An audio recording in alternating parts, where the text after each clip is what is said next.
Grave para ahora con muchísimo gusto saludar al historiador Molay Maza Ontiveros para platicar de una, hasta cierto punto, buena noticia, puesto que en lo jurídico se reconoce eh, la ilegalidad de la ocupación del Estado de Israel en varios territorios palestinos, así como la discriminación y los sistemas de apartheid que cometen en estos mismos. Lo acaba de determinar la Corte Internacional de Justicia a una serie de preguntas que desde diciembre hizo, hizo Naciones Unidas. Pero bueno, vamos a hablar de esto a grandes rasgos. Te saludo con mucho gusto, Molay. Bienvenido a Sin Censura. ¿Cómo te va? Hola, hola, buenos días, ¿cómo están? Ya casi tardes. Acá yo batallando con el sistema de cómputo, pero bien contento de verles y pues expectante, ¿no? Expectante lo que vaya pasando en tierra de conquista y en tierra de liberación en Palestina. Eh, pero bueno, hay algunos asegúnes que hay que considerar, ¿no? De las definiciones legales que están sucediendo. Correcto. O sea, ¿tú no tienes problemas ahora con esto de Microsoft? Yo Estamos espero que viendo no. una pantalla azul. Yo espero que no. No, el problema que tengo es que hace un tiempo un gato que yo tenía le brincó encima de la computadora y la pantalla quedó con un falso contacto. Entonces a veces la muevo y dejo de ver, ¿no? ¿Y qué le pasó al gato? No, él está muy contento, muy feliz, muy alegre. También tengo un par de gatitas aquí en mi casa, pero efectivamente, como bien menciona Molaya, hay tanto que analizar en cuanto a lo jurídico, en cuanto a la terminología.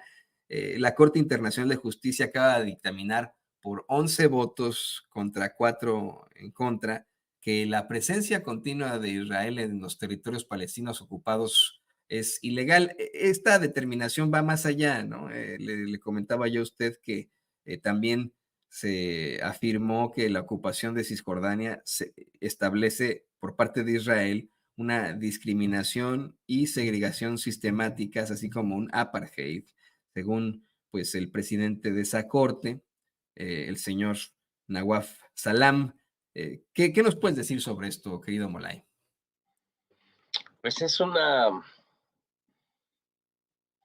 para para las personas que hemos estado, ahora sí que desde nuestra tierna infancia, siguiendo el caso palestino y, y tratando de hacer todo lo que podemos porque el pueblo de Palestina se libere de esa ocupación terrorista.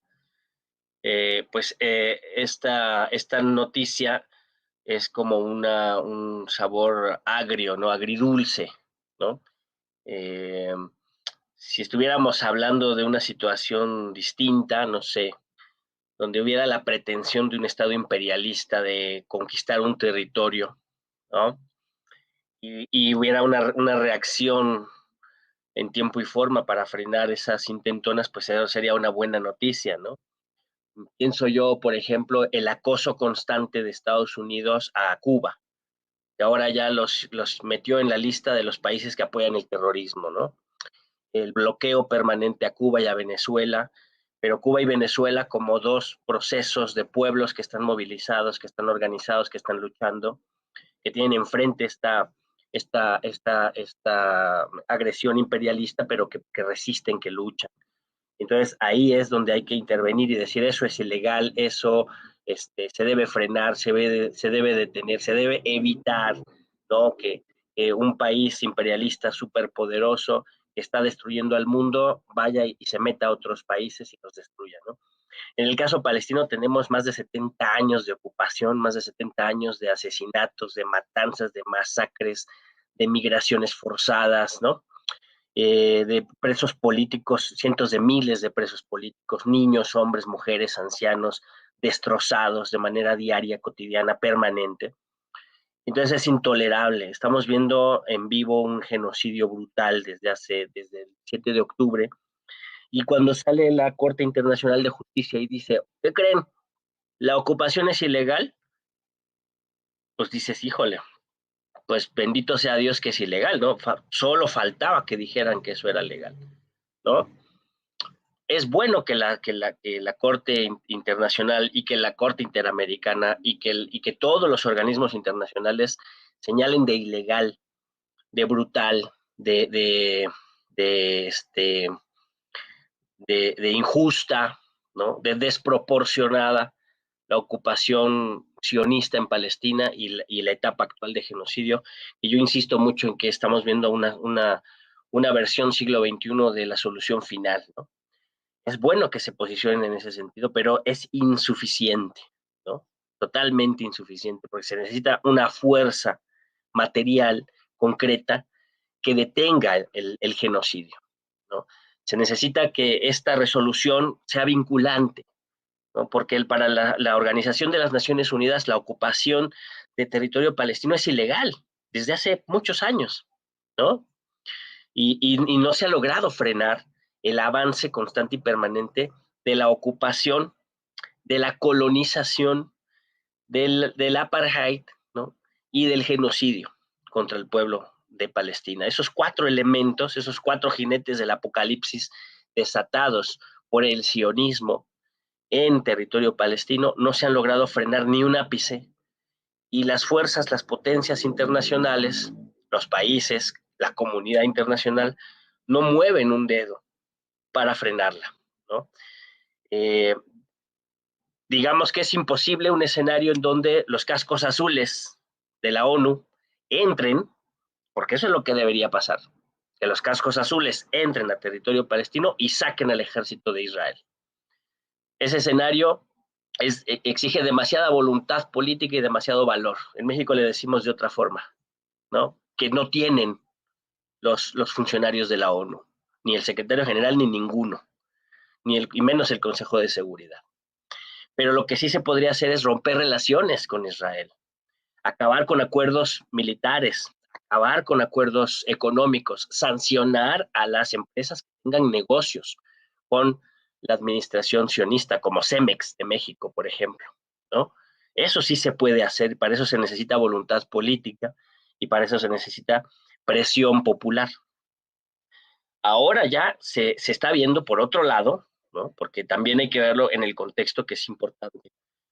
Esta resolución de la Corte Internacional de Justicia está en el marco de la crisis interna de Israel, ¿no? La crisis interna del régimen y la crisis interna de la administración de Netanyahu y la crisis interna de la sociedad de Israel, ¿no? Donde hay una polarización tremenda y una intoxicación brutal de este supremacismo que aparece en varias versiones y tiene a la sociedad israelí totalmente contaminada, totalmente enferma de fascismo, ¿no?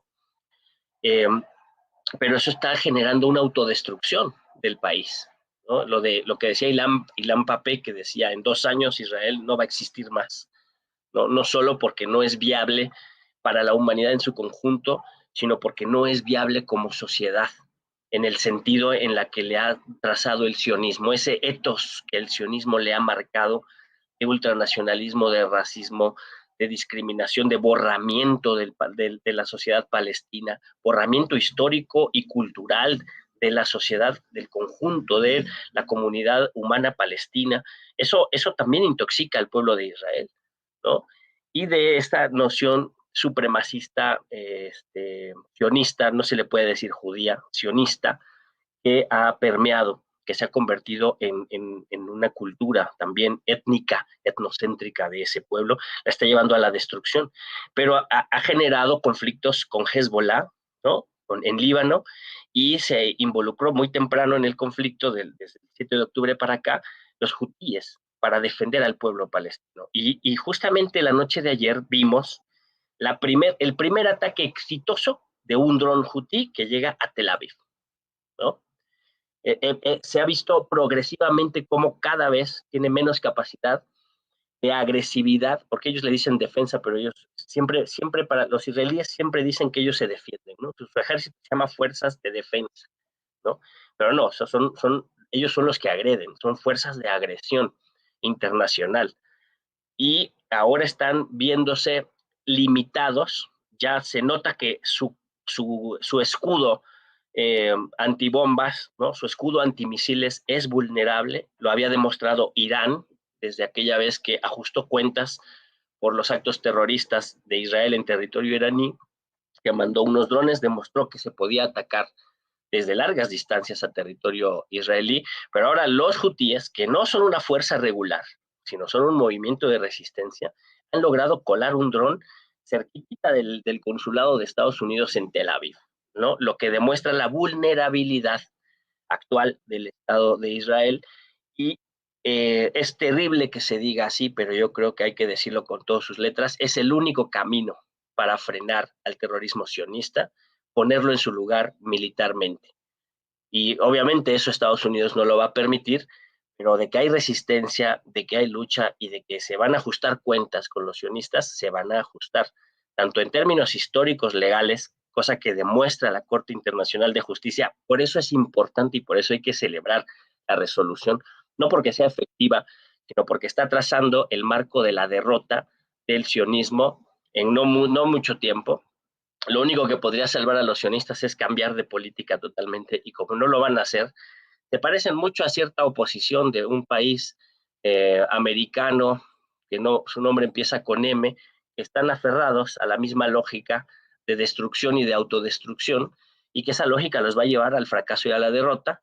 Entonces, más tarde que temprano vamos a escuchar el, la caída de ese Estado terrorista, y va a ser muy dolorosa porque no va a ser pacífica esa caída, ¿no? Y bueno, pues los pueblos del mundo ya no creemos, ¿no? Nadie con un poquito de información se cree el viejo cuento que era muy popular antes del 7 de octubre del año pasado, de que los israelíes eran lo mismo que los judíos, sionista era igual a judío, ergo víctimas de la Segunda Guerra Mundial, por lo tanto podían hacer lo que quisieran. Ese cuento se les cayó. Esa es una de las grandes derrotas culturales del terrorismo sionista. Están siendo acosados territorialmente por los conflictos que han abierto a nivel regional y que pues los hace vulnerables internamente también. Están asolados por la crisis interna y por la fractura de su sociedad y de una cultura que está podrida del corazón y de la mente, y están condenadas a la derrota jurídica y política a nivel internacional. Eso es a grandes rasgos un marco en el que podemos observar este proceso.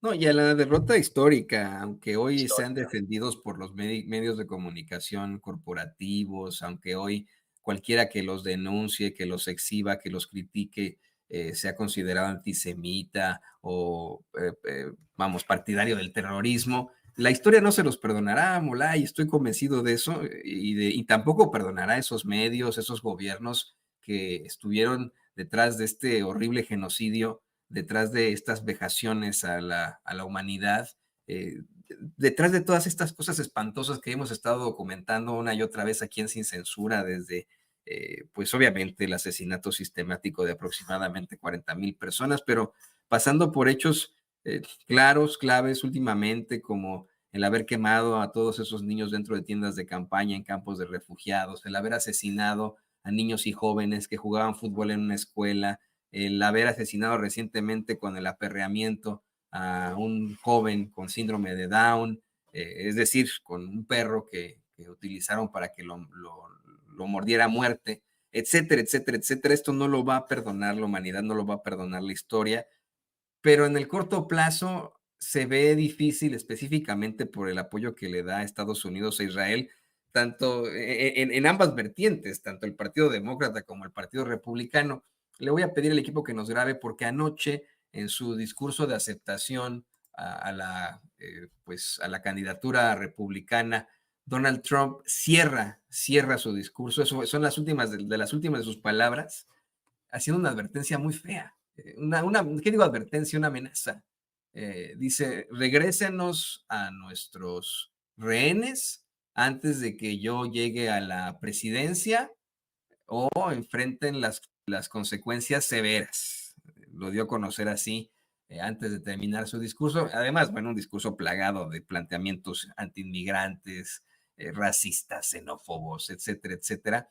Y pues bueno, vamos, creo que lo dice Trump, pero viene siendo exactamente lo mismo que plantea la actual administración, que está apoyando por sobre todo a Israel, ambas agrupaciones políticas dependen del sistema de cabildeo AIPAC, el cual, bueno, pues garantiza financiamiento a sus campañas, siempre y cuando pues estén del lado del Estado de Israel.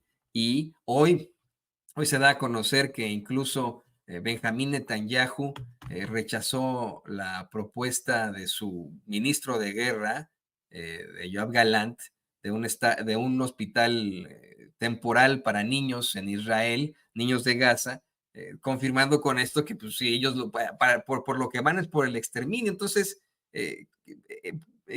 ¿cómo podremos ver esto pronto? ¿Cómo podemos presionar para llegar a la paz?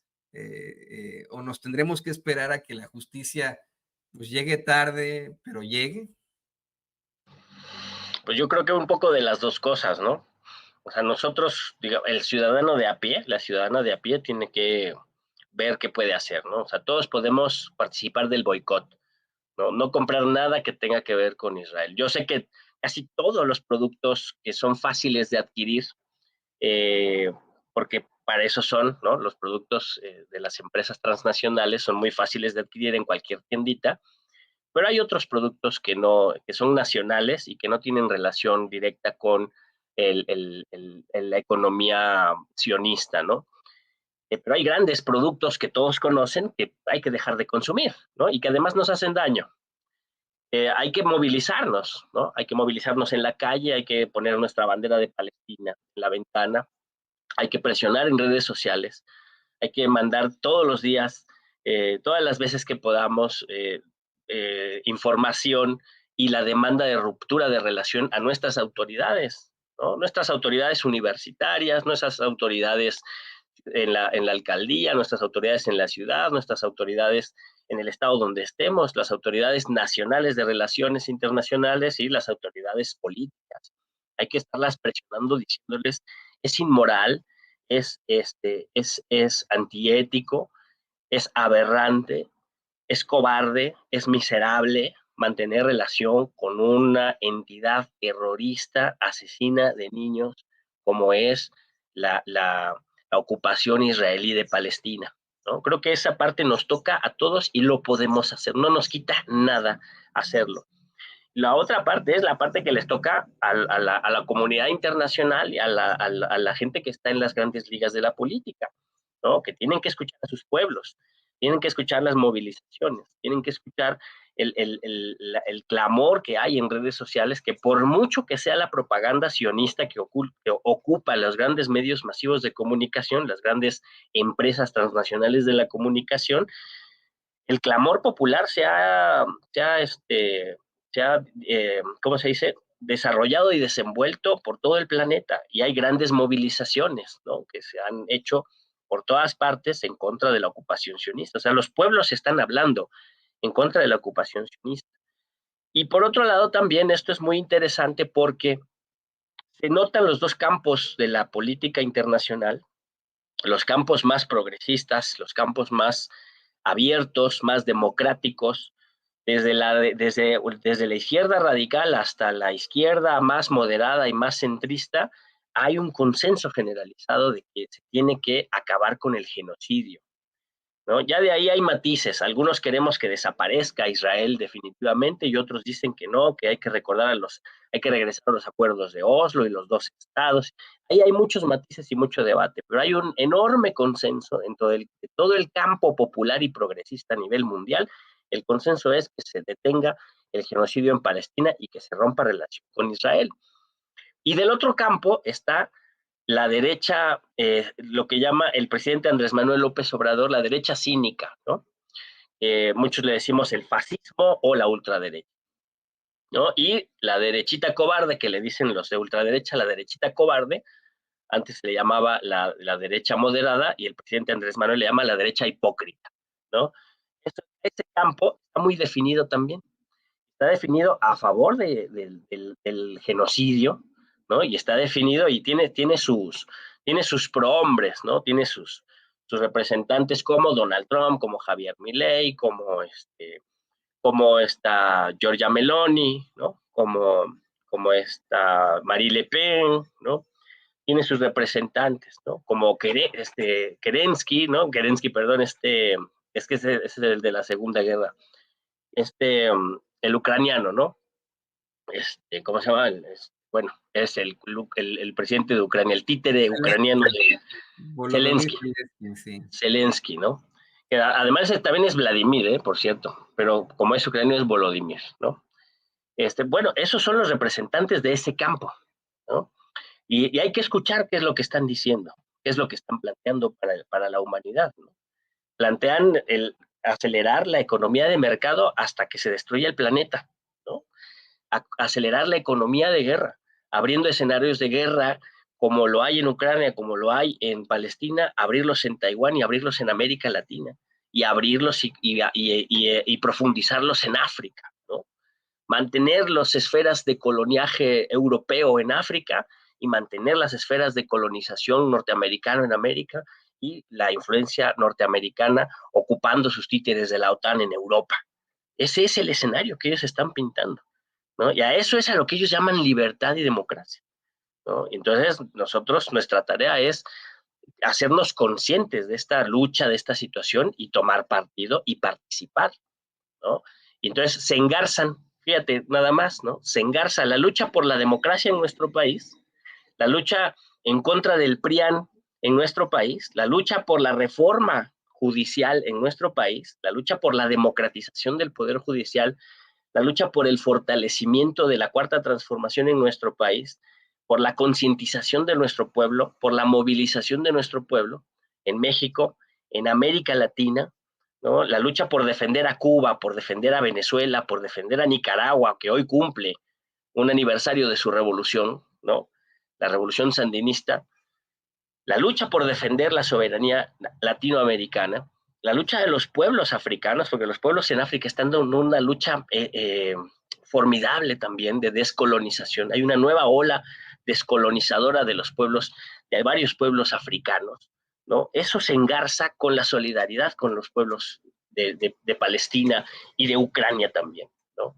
La solidaridad con el pueblo de Ucrania no es solidaridad con el gobierno nazi de Zelensky, sino es una solidaridad pacifista, progresista, de un pueblo que merece vivir en paz, ¿no? Entonces, las luchas por la democracia, las luchas por el socialismo, por el progresismo, por la libertad, se engarzan en la solidaridad con el pueblo palestino, ¿no? Entonces, toda lucha local por mejorar las condiciones de nuestro pueblo puede desarrollarse en una conciencia internacionalista por la paz en Palestina y por la paz en Ucrania y por frenar las acciones guerreristas de los imperios en Asia y en América, porque nos quieren encender aquí también escenarios de guerra, porque ese es el gran negocio, ¿no? El pueblo de Norteamérica tiene una gran tarea que dar, ¿no? Ya lo hemos platicado antes, ¿no? Hoy una gran mayoría del pueblo norteamericano está optando por el fascismo. Eso hay que decirlo con todas sus letras, ¿no? Tiene muchos asegúnes, tiene muchos detalles, ¿no? Pintorescos que le dan cierta originalidad al personaje de Donald Trump o a lo que pongan enfrente de Donald Trump. El hecho concreto es que la gente que vota en Estados Unidos está optando por una salida fascista a la crisis de su país. Y no va a resolver la crisis de su país, va a profundizar la crisis, pero le va a hacer un gran daño al mundo entero. Y yo creo que para eso hay que estar preparados. ¿Cómo estamos preparados? Pues en México no hay que darnos, así que no hay que permitir que se nos suban los éxitos a la cabeza, pero en México la gente está haciendo su tarea. O sea, el hecho de que tengamos un gobierno popular, soberano, que se defiende, que se posiciona en defensa de su autonomía, en defensa de su soberanía, en defensa de su democracia, de su libertad, eso ya es un gran camino. Los pueblos de América Latina han virado también hacia posiciones de ese tipo, ¿no? Como el pueblo de Honduras, ya dije Nicaragua, Venezuela, Brasil, ¿no? Seguramente Uruguay, ¿no? Pronto estarán otros pueblos incorporándose a este caminar. Esperemos que Argentina se libere pronto de ese lastre tan brutal que está cargando, ¿no? Y que tengamos un bloque latinoamericano capaz de articularse y defenderse, ¿no? Como lo ha dicho muchas veces Petro, Colombia, que también ¿no? Se ha incorporado a esta oleada de resistencia, de lucha, de soberanía, de progresismo para frenar esta ambición destructiva y autodestructiva del turbocapitalismo, de este liberalismo abyecto, guerrerismo rampante, belicista, monstruoso, terrorista y fascista que traen estos derechangos que hoy quieren apoderarse del mundo, pero lo cierto es que les va a costar trabajo. Hoy son los nuevos dueños del planeta, los grandes ricos, los grandes fondos de inversión, los nuevos feudales, los nuevos señores feudales internacionales de un sistema global bancarizado, pero que la esperanza está abajo con los pueblos y como lo digo, es momento de luchar local para ser solidarios a nivel internacional y no bajar nunca la bandera de Palestina, que hoy por hoy es la bandera de la humanidad. Yo estoy totalmente de acuerdo contigo absolutamente, querido Mola, y así se ha pues enarbolado la humanidad en estos últimos tiempos. Es un clamor en todas partes que en los medios, insisto, ¿no? Siguen intentando pues ocultar, quitar, remover, que las élites no quieren mostrar, ¿no? Pero sigue siendo exactamente ese el clamor del mundo. Y te agradezco, como siempre, por estas reflexiones tan importantes, tan fuertes, tan enriquecedoras aquí en Sin Censura. Te pido también, por favor, que nos compartas tus redes sociales para que la gente se ponga en contacto contigo. Pues yo estoy en el Facebook, a ver si no se cae esa chingadera, porque fíjense, ahora que se cayó todo el pinche rollo del Microsoft allá en Europa, que hasta cancelaron vuelos y todo eso, se nota la vulnerabilidad de depender de empresas privadas para hacer que el sistema funcione. Aguas, aguas, aguas. En México también, en México, Estados Hay que, Unidos. por eso digo, hay que reunirnos, hay que platicar entre vecinos, hay que hacer los círculos de estudio cara a cara, de manera presencial, porque las redes sociales luego nos pueden jugar tretas que solo se van a lograr superar si estamos en contacto directo y organizados de manera real, concreta, comunitaria, territorial, con nuestras familias, nuestros vecinos, nuestra ciudadanía, ¿no? Con el conjunto de la ciudadanía. Hay que articularnos, hay que organizarnos, hay que discutir. Yo estoy en el Facebook como Molay Masa y estoy en el X, ahí aparece como Molay Masa también. Masa Molay en TikTok, me parece. Y pues ahí me encuentran, ¿no? Estoy a su servicio, ya saben, yo soy sangre y carne del proletariado internacional y siempre dispuesto a luchar con mi pueblo por la libertad total.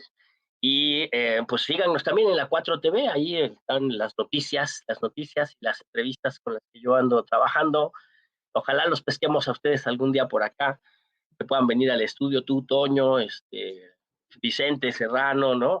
Varios camaradas que quisiera yo charlar con ustedes acá en el estudio de la 4TV, que se transmite los programas matutinos a las 12 del día y vespertinos a las 8 de la noche. Ahí nos pueden ver. Ahí hay Pues, cosas muy interesantes. pues a mí siempre que me invitan voy, así que quiero advertir que voy a estar en México en Por algunas favor, semanas. Pues ahí por está. favor. Gusto, ¿eh? Sí, sí, Con sí, Ceci, cuéntame. con Ceci agendamos. Sí, sí, claro. Excelente. Ahí está mi teléfono, así que Por favor, avísanos para que vayas al estudio. con mucho gusto, Molay, de verdad. Pásale el recado a Vicente también, por favor. Con gusto. Bueno, a lo mejor podemos ir hasta los dos y Estaría re bien. Fíjate que sí. se pondría loquísima ahí la cosa, a ver qué tal. Estaría re bien. Ojalá que sí. Avísenme. Bueno, Y pues un abrazo enorme y muchas gracias por este espacio. Esto es una trinchera de la verdad y de la libertad invaluable. Y desde aquí un saludo y una felicitación al pueblo de Nicaragua por el aniversario de la Revolución Sandinista. sí. Un 19 de julio de 1979 triunfó la revolución en contra de la sanguinaria dictadura de Somoza. Se perdió en Nicaragua, otro hierro caliente. Exacto. Sí, vamos a cantar esta Ándale, hay canción que urgente ponerla. de Nicaragua. Canción urgente. Pues ahí tiene usted, gracias. Claro que sí, querido Molay, qué gusto platicar contigo siempre de esto. Nos veremos muy pronto. Y tiene usted al Gracias. historiador Molay Masa Ontiveros aquí en Sin Censura. Qué interesante siempre lo que nos plantea. Y él siempre está pendiente de todos los programas, nos ve desde muy temprano, como el maestro Horacio Franco, desde tempranito. A mí sé quién nos ve desde temprano, Paco Cruz, todos ellos están así desde todo ahí, así nos ven así tempranito, tempranito, y ahí se van, como muchos de nuestros colaboradores, y usted que nos ve y que nos escucha, que es la voz más importante de Sin Censura. Pero, ¿qué le parece que vamos